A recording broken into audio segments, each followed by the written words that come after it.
Hello, I'd like to welcome you to our video series on emergency management.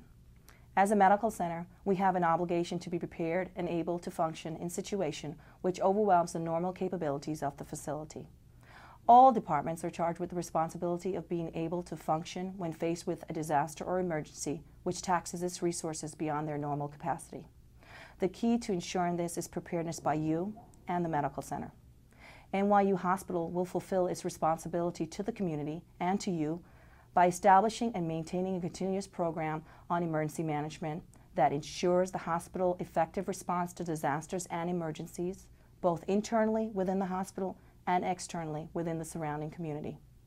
The goal of this video is to provide you with a broad overview of our emergency management program and your role and specific skill set required in the event of a disaster. For specific information on the hospital-wide emergency management plan or your departmental specific plan, please contact your departmental administrator. I thank you for taking the time to learn these skills and helping increase our overall readiness. The first skill you'll need to learn is how a disaster is declared. In the event of a disaster, notification may come into the hospital from several sources.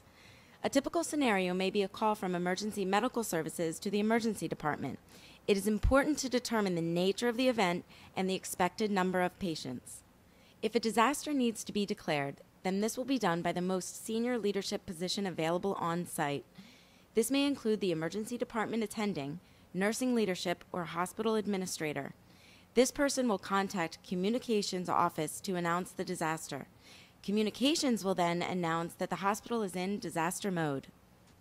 There are 3 types of disaster codes. Code 1000 Trauma is for mass casualties involving blunt, penetrating, and thermal burn injuries.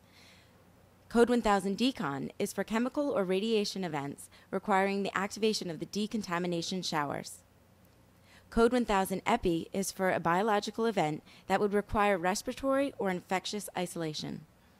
The initial step once a disaster is declared is to activate a command post in Tisch Hospital Room 181. Then the hospital safety officer will obtain information on the nature and extent of the incident and advise hospital staff of the level of personal protective equipment required. As part of the hospital-wide preparation for the event, department heads or supervisors will refer to their departmental disaster plans and await command post instructions. It is important that no one call or show up in the emergency department unless requested by the command post or per their respective disaster plans. As part of the hospital-wide response, each department has a preset role. The critical care units will conduct disposition rounds to clear space for critically ill incoming patients. Perioperative services will determine need for canceling surgical schedules. Security will institute a lockdown of the hospital. Building services will bring stretchers to the corridors and assist with transport of patients throughout the hospital. Materials management will bring the disaster carts to the emergency department. In the event of a disaster, the most senior emergency department physician will be the emergency department site commander. The site commander is responsible for configuring the emergency department according to the specific event. They will appoint a triage commander. They will then conduct rapid disposition rounds on existing patients, coordinate response with command post, request additional clinical staff in preparation for the anticipated patient volume. Finally, they will request ancillary treatment areas to be set up based also on expected patient volume. Existing patients who still need to be admitted can be sent to either Co-op 14 observation area, which has 6 beds, or Co-op 13, which has 16 beds. 2 nurses from the medical service will report to the emergency department to assist with the transfer of these patients to their units. Medical consult will assign these patients to a team. Patients who need to be discharged can be discharged directly from the emergency department or from the discharge lounge in the student cafeteria.